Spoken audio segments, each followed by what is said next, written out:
好，欢迎回到我的频道。老板这个人哦，就反正今天拍的这部影片，可能会讲一下我的一些历程啊。那影片会有点长，那如果说你们觉得不喜欢的话，就直接划过没有关系需要的人他自然而然会喜欢这个影片。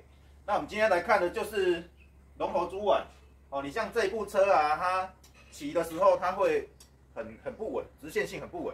那很简单的就是龙头猪碗坏掉。我们要怎么看龙头猪碗坏掉？就是我们立中柱了以后，把车头顶起来。车头顶起来以后，我们来看它的车头啊，它会在中间的位置，哦，它会自己拉到中间的位置，就是会一直至中啊。而至中会造成什么结果？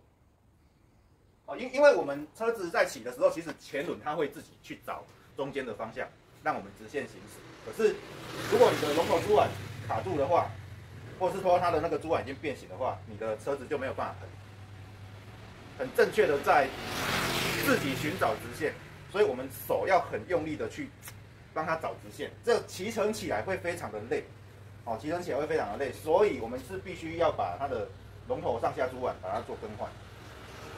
这样讲可能有人会觉得有点笼统，没关系，那我们今天就一样一刀未剪哦，直接来拆，来让大家看看龙头猪碗到底长得什么样子。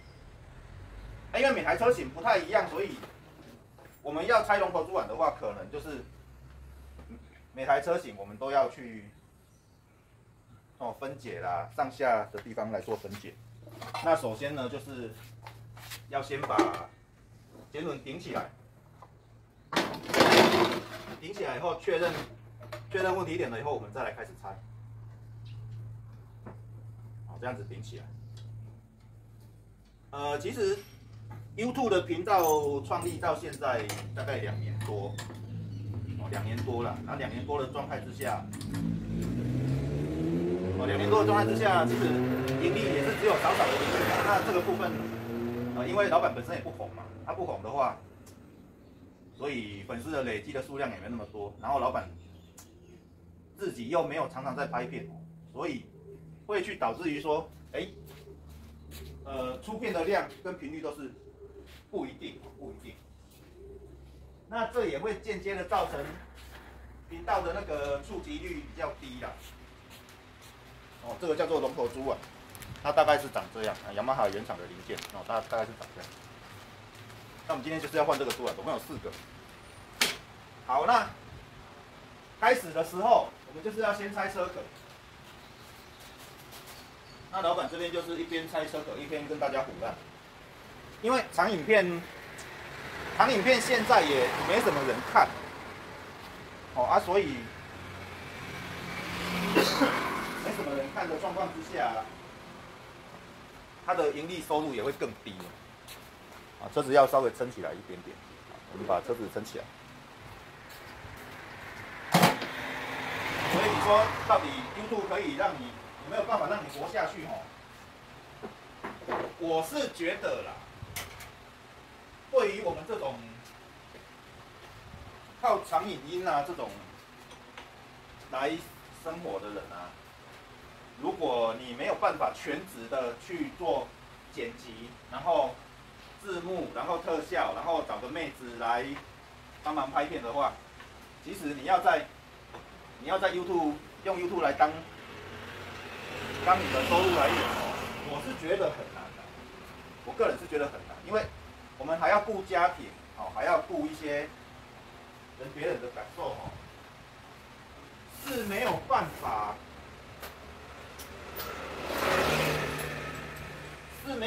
靠这个来生活的。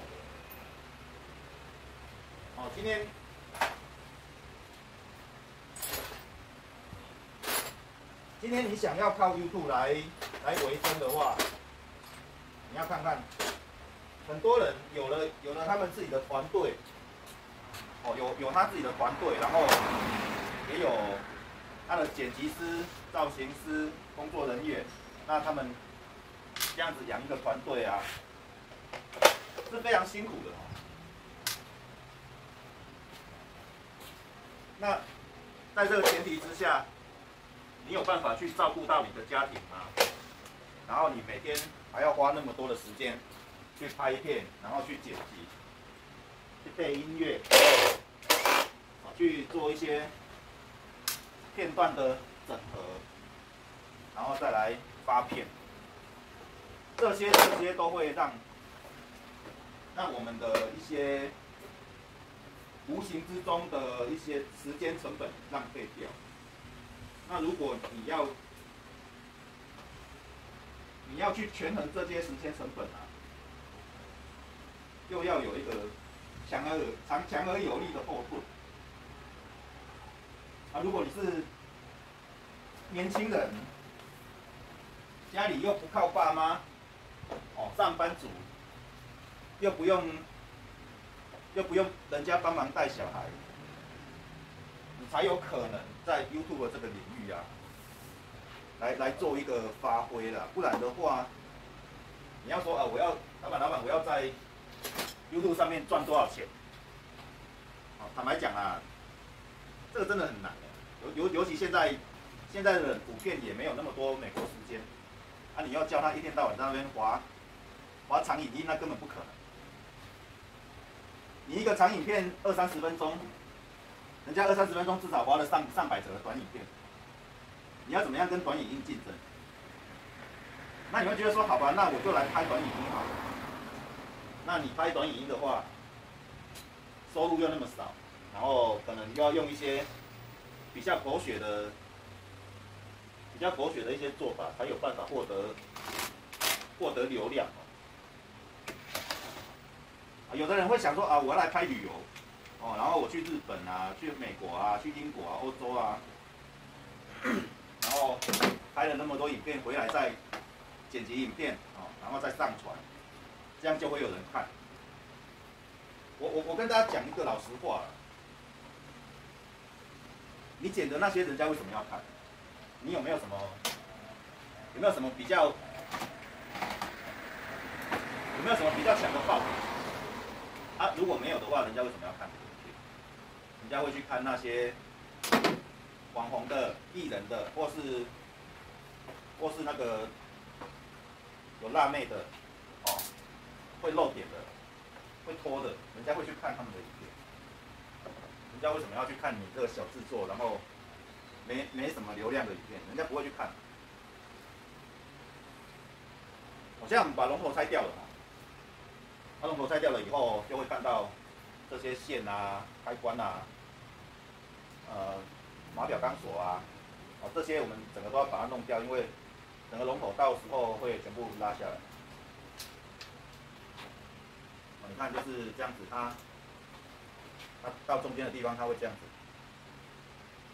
这样子你在行驶直线的时候，它就会有拉扯，拉扯的话，你的手就会特别酸。都是我们为什么要换龙头主管的原因。好，然后我们拆到这个程度的时候，我们就要拆前面板，从上面这样子一直拆下来，到轮胎这个都要拆。那我们现在拆前面板，那这个前面板的螺丝，雅马哈会做一些比较特殊的螺丝。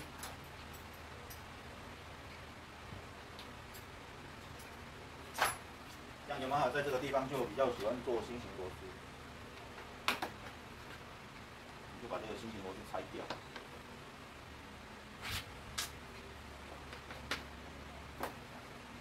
这样子慢慢拆，一样拆的话，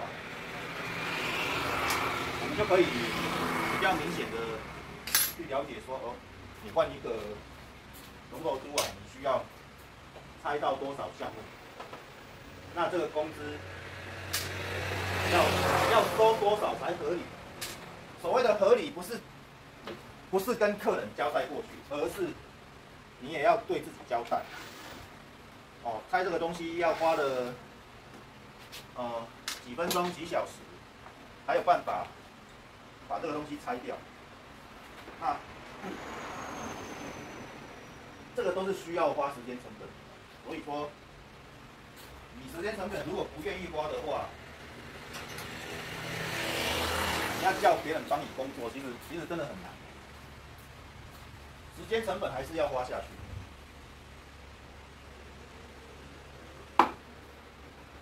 好，我们把这个 V 型拆掉以后，里面还有一个螺丝，10号的。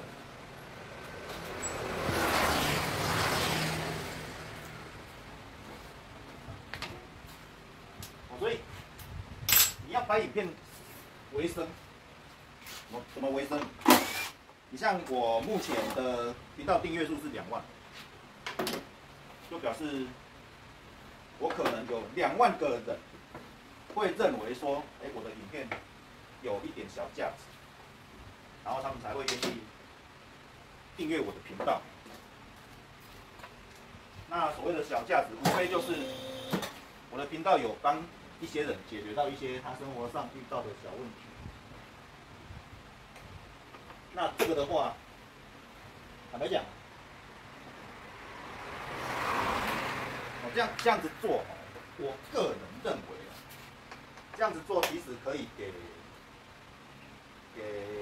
想要学车子的车友，想要 DIY， 想要自己修车不想给人家赚的车友，或者是说想要更了解自己车子的车友，对他们来讲算是一个利多。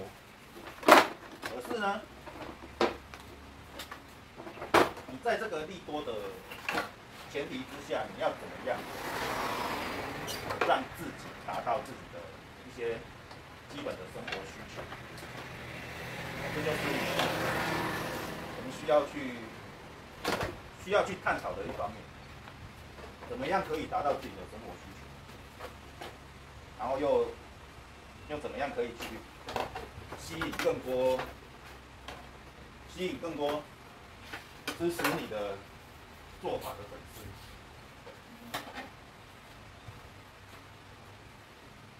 那我们拆到这个程度的时候，我们就要做下一步，就是要把这个龙头珠啊把它拆掉。那如果要拆掉，要先拆龙头，还有这个车子的一些饰板，这样才会比较好施工了。那我们必须先把雅马哈的这个上面这个饰盖拆掉。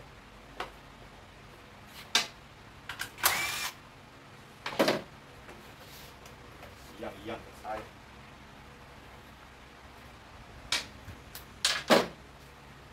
好不好做？如果你是完全没有拆过车子，我还是建议最好还是铁定加转转，因为毕竟这个也不是什么小 case， 这个算是一个相当大的项目。那有一些地方可能会影响到我们工作的项目，我们就需要把它做一个修剪，不然的话，你的前轮要下来，可以说是他妈的不可能。好，那我们找一个最容易裁剪的地方，把它裁下来。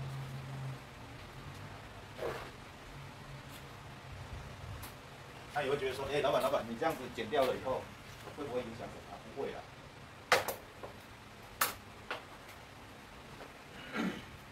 其实我们生活周遭并没有那么多，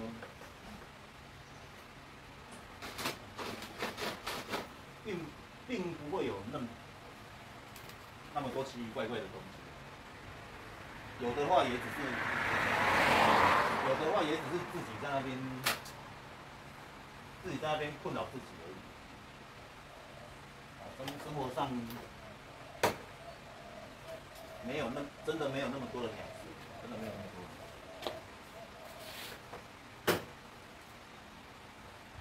这个龙头珠板拿起来，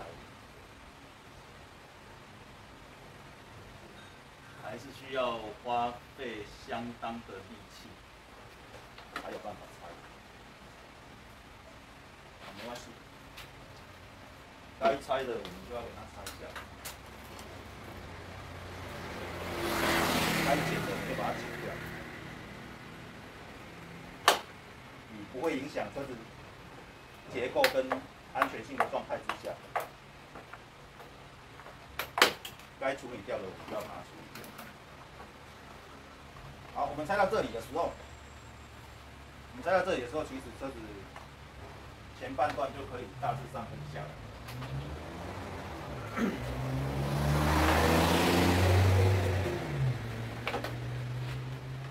马路旁边拍这些影片，说实在的，并不是大家想的那么简单。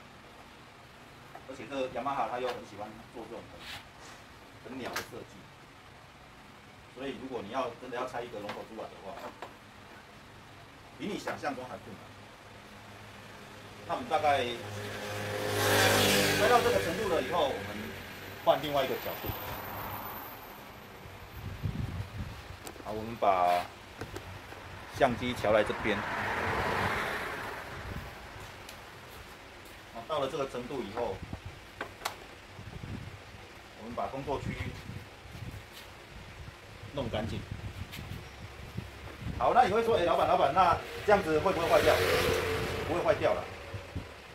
我们现在来做龙头珠碗的前叉的拆解，那首先就是要先拆这个卡钳的部分。这些东西一样，我们都要把它弄掉。好，我们先来看卡钳的部分。那卡钳部分的话，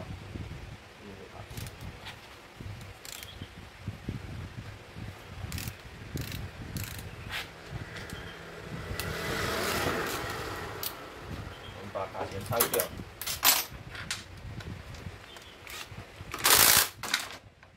很烂，那打到一半，电池还会掉出来。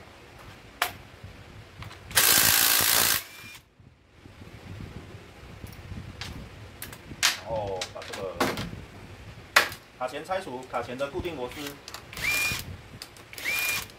把这拆下来，以后卡钳稍微左右摇晃一下就可以拿下来。然后它的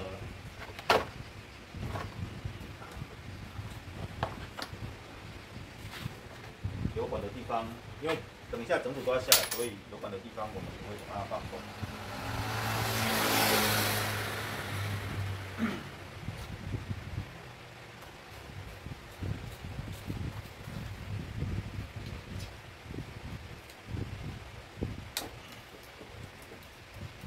这个刹车油管固定的地方，把它放掉。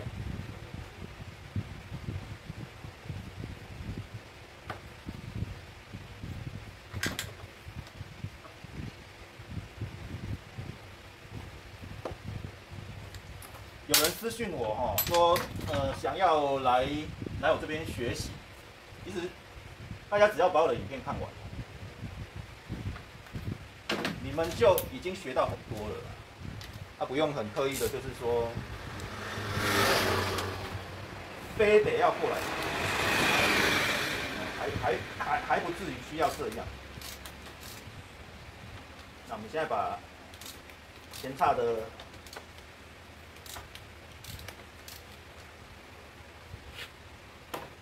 前叉跟马表线，我这边都分开。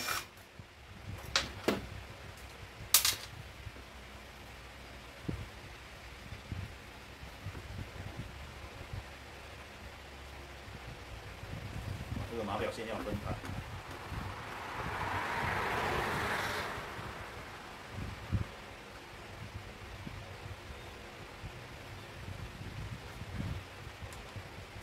马表线分开了。好，然后这边还有一颗螺丝，10号的螺丝，这个要拆掉。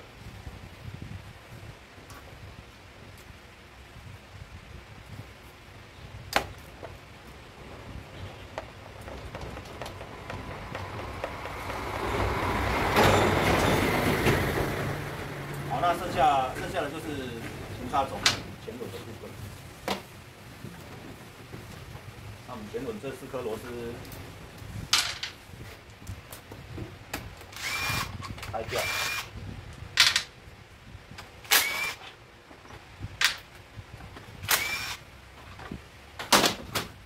这样子前轮总成就可以下来。好，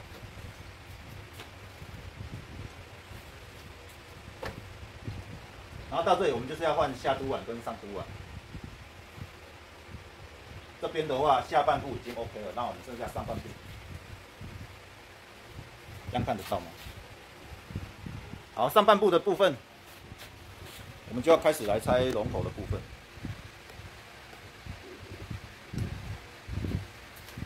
哦，像刚刚讲的 YouTube 要怎么赚钱，要怎么样赚到钱？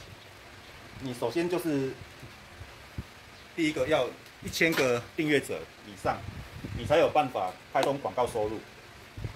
广告收入的意思就是说，你要让 YouTube 放广告 ，YouTube 才会把广告商赞助给 YouTube 的广告费分红给你，分红给你。这样整个龙头都是往中央集中的，所以这个势必就是一定要把它换掉。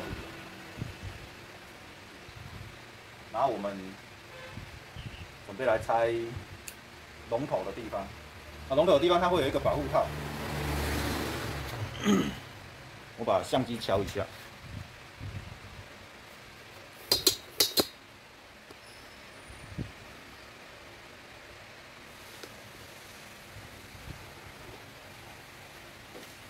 龙头这边会有保护套，那保护套要先把它拆掉。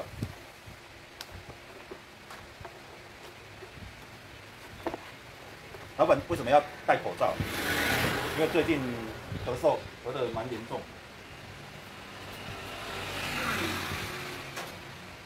早上有吃了咳嗽的止咳定，那我们现在要把龙头固定螺丝拆下来。这个固定螺丝，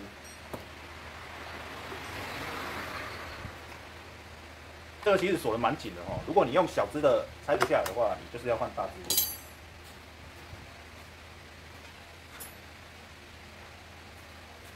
大支的力矩比较长，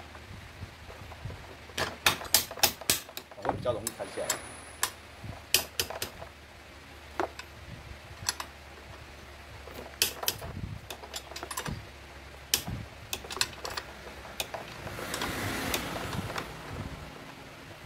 好，那我们把这个放松了以后，再用这个棘轮的扳手，这样子一圈一圈的把它拆掉。我的做法不一定是最正确的做法，可是如果你们有兴趣要自己 DIY 的话，其实就是可以用你们自己的方法。我只是做一个分享，好，我们把龙头固定螺丝、转向把手固定螺丝抽出来了以后，我们的龙头其实就可以行。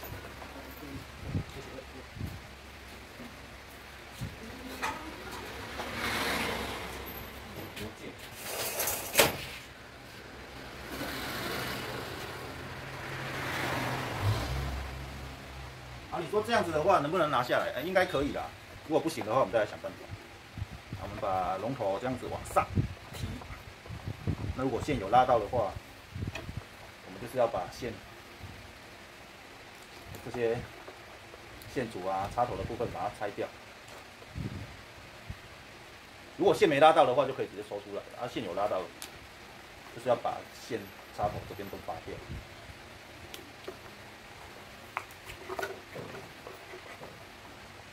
先确认看看会不会影响到。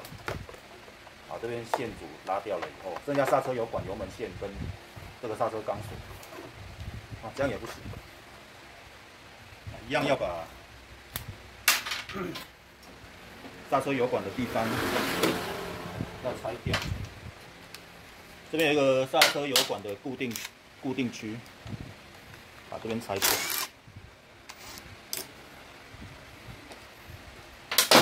那你会说，老板，你为什么不直接拆这边就好？因为它这边有刹车联动机构 CBS， 所以会有点难。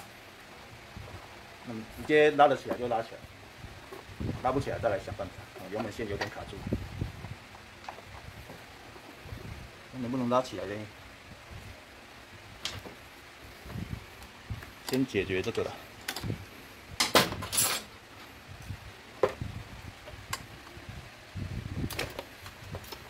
般来讲都会从上面拆啦，那今天有点偷懒，我从管路这边拆，拆不拆得掉我也不知道。啊，这个油门线的部分，应该还蛮深的。它这个龙头把手插得蛮深的，那油门线的地方有卡住，所以我们还要来拆油门线。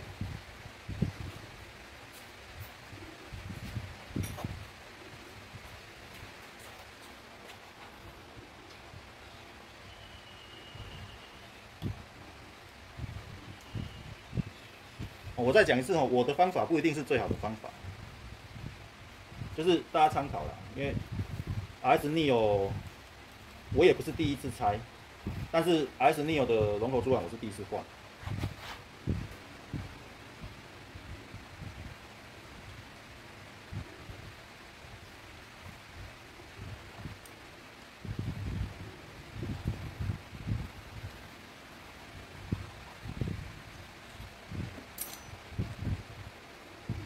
油门线这边拉掉。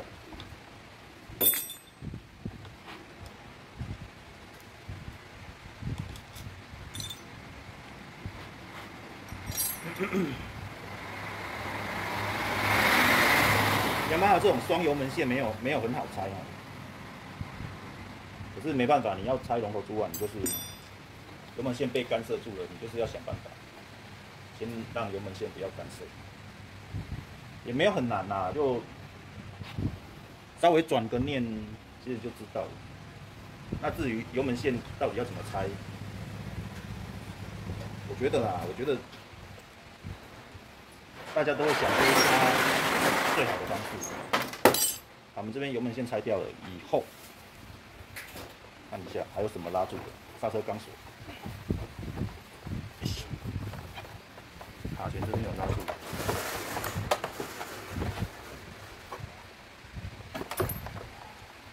好，那整个转向把手就可以下来。好，那转向把手下来了以后，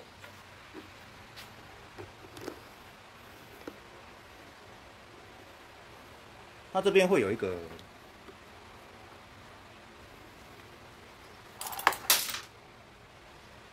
防尘套，那这个防尘套要拆掉。拆掉以后，你就会看到这个锁紧的螺帽在这里，看得到吗？我再拉高一点。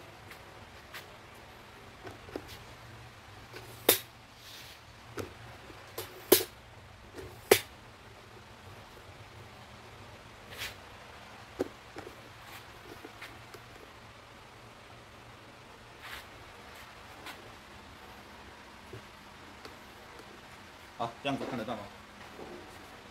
在这里。那我们龙头是这样，它会有顿点，然后我们就把这个螺帽拆了。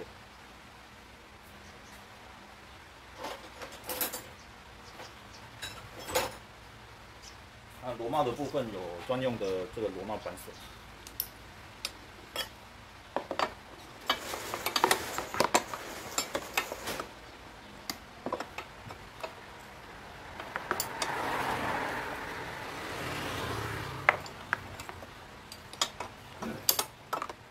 这喇叭有点挡住，我们把喇叭拆掉。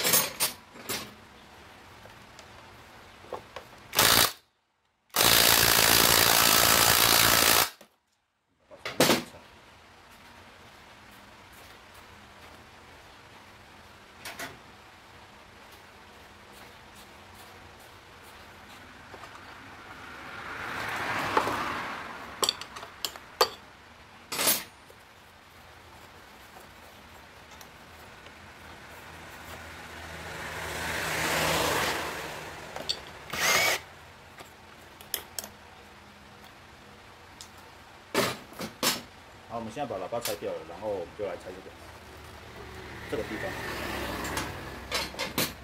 那其实这个是有特工的哈，如果你没有特工的话，就用这个；如果你有特工的话，就用特工。当然了，没有那么多人会想要花钱，去买特工。因为特殊工具一组也不便宜。那搞不好你一组特殊工具的钱，就已经是老板的开整个总成的工资了。那你为什么要去买特殊工具？你就工钱花一花，让车行弄就好了，对不对？这就是我之前讲的价值交换。好，反正松了以后，你就可以把它这样子拆掉。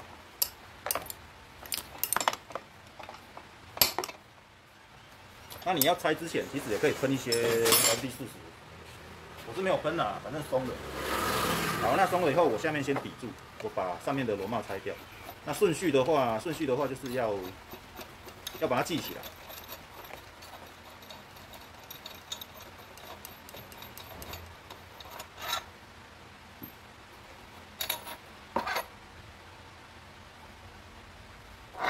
好，这样子拿掉了以后，就可以看到这个是上珠碗，然后上珠碗的钢珠座。那这边这里就是下面的钢珠座，然后这边就是下珠碗。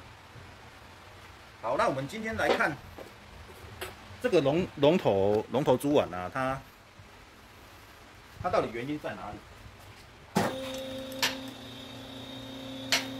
每台车状况不一样哦。如果你的车子有拆过或是有撞过的时候，我们注意看哦。如果你的车子有撞过啊，它会比较容易在这个钢珠这个座这边啊，产生这些凹点，或者是说你可以怪台湾的路烂啦哦，其他什么有的没的，哦胎压太高也会，到最后一直敲，然后导致这个钢珠它在滚动的时候，它就滚到这个凹点进去，它就定住了。哦，它就在那边凹点在那边上来下去，所以会产生你的车子的直线性就变得很差。哦，所以我们势必就要换这个东西。那我们先来讲钢珠的部分。好，这些钢珠啊，其实它这个轴承座如果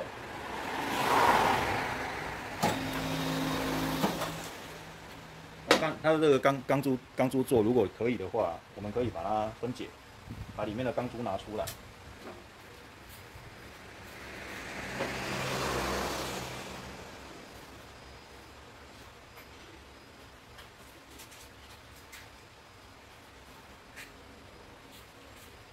然后市面上也有在卖这种钢珠哈。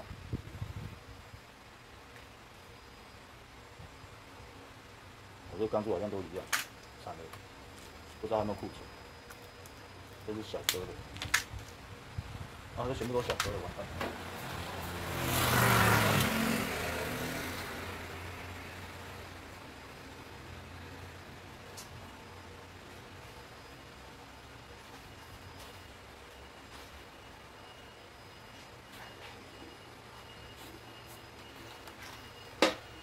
啊，当钢珠它有分大中小的。如果你手上有钢珠的话，你就可以直接换这个钢珠。那我就知道这个钢珠大小有没有一样，看起来是一样的，看起来钢珠大小是一样的。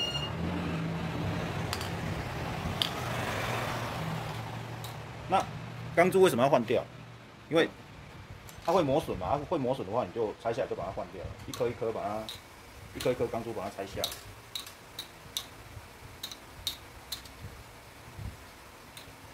哦，这个拆下来的钢珠就不要再用。哦，然后这个就是一个钢珠座，钢珠座，然后我们就可以把新的钢珠装进去。那装进去之前呢，这个座就先把它洗干净，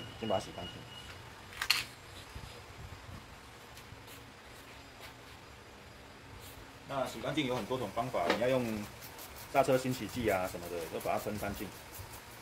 哦，或是用牙刷把它刷一刷。哦，其实这样就很干净。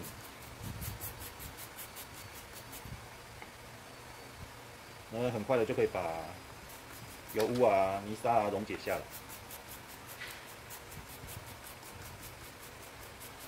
那有没有卖现成的？有，雅马哈原厂跟副厂的零件都有卖现成的，它钢珠有帮你装好。啊，我们比较省啊，老板比较省哦，老板就是直接用这个新的钢珠，然后一颗一颗的再把它装回去，这样子一颗一颗装回去。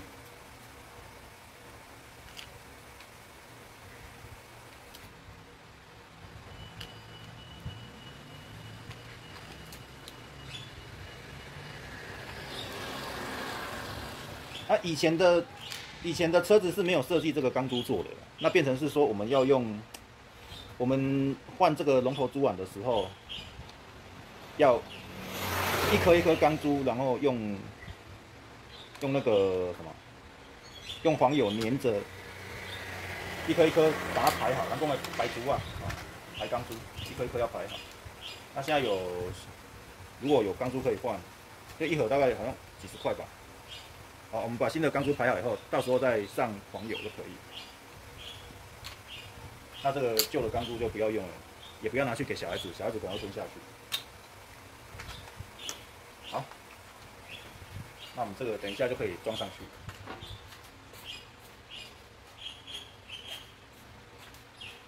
好，然后我们要把这个下珠碗敲掉。然后这边还有上珠碗，哦，应该是说下珠碗的上座，哦，在这边，下珠碗的上座在这边，啊，这个三角台就是这样子装进去，然后去做转向。那因为这个已经受损了，哦，这边已经受损了，所以要把这个座跟这个座都敲掉。那我们先来敲这个下座。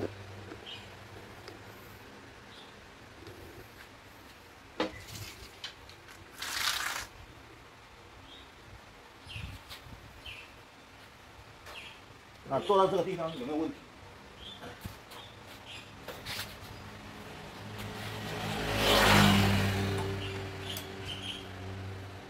好，然后我们现在来敲这个下座，就是要把这边敲掉。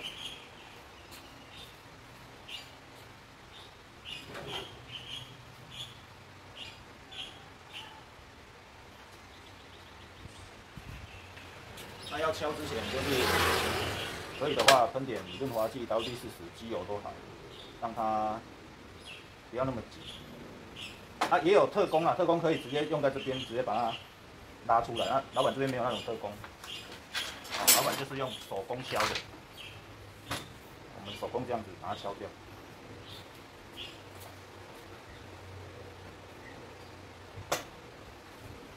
那敲的时候就是要平均。哦，比如说我这边敲个2下，然后这边敲个2下，那这边哦再敲个2下，然后这边再敲个2下，哦这样子平均把它敲出来。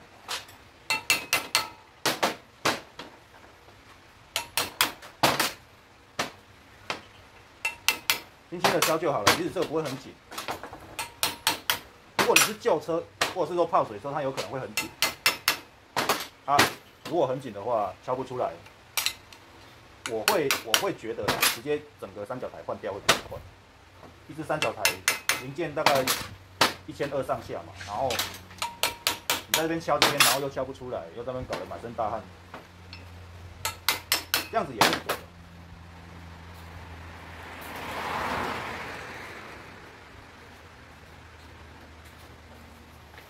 那我们在敲的过程中，就是尽量保持干净。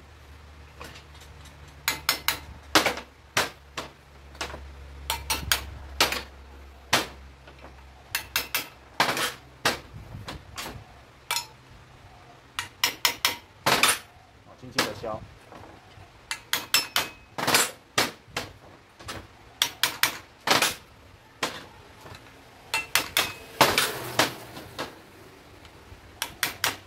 有耐心一点，一边敲，有耐心一点。因为你如果没有耐心，敲太用力的话，有可能会导致它的这个座损坏掉。啊，损坏了以后就有可能会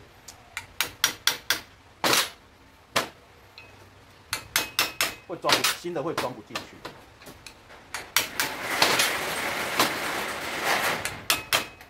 保持耐心很重要。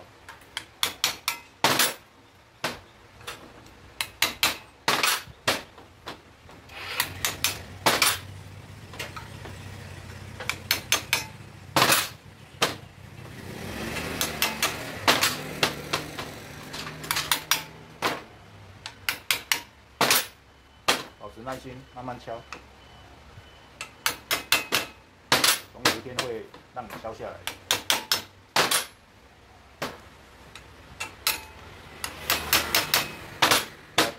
快要出来了，要出来了，要出来了。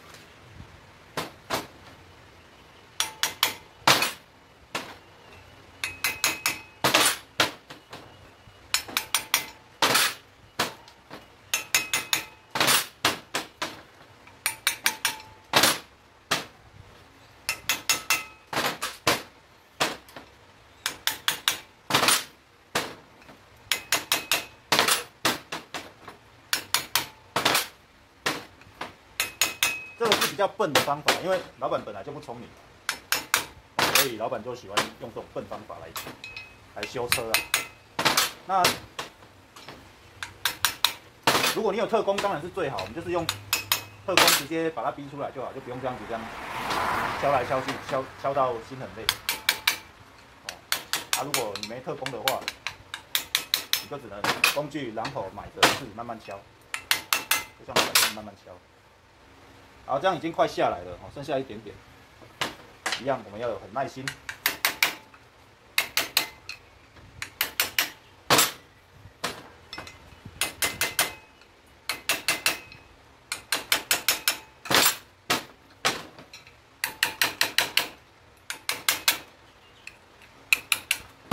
敲下来了，好，这样子督碗下座就敲下来了。那我们这边来做一个留言终结者，也不是留言终结者了。哦，这就是受损的猪碗，然后我们可以看到它的上面就有一个洞一个洞一个洞，哦，被钢珠跟你的地面台湾的烂路这样震动到一个洞一个洞一个洞。然后这个东西很重要，这个东西叫做它的防尘，叫什么？防尘座、橡胶圈，什么都好。那我们把它清理干净，清理干净了以后，记得再把它装回去。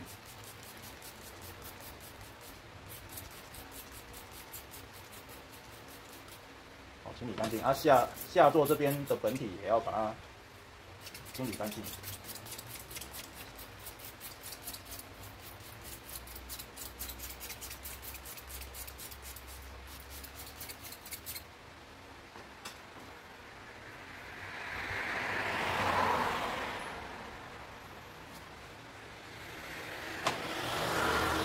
好这样子就完成我们第一个部分了。好，那我们这边先休息一下，一样喜欢我的影片记得按赞、订阅、分享、开启小铃铛。广告看完，拜拜。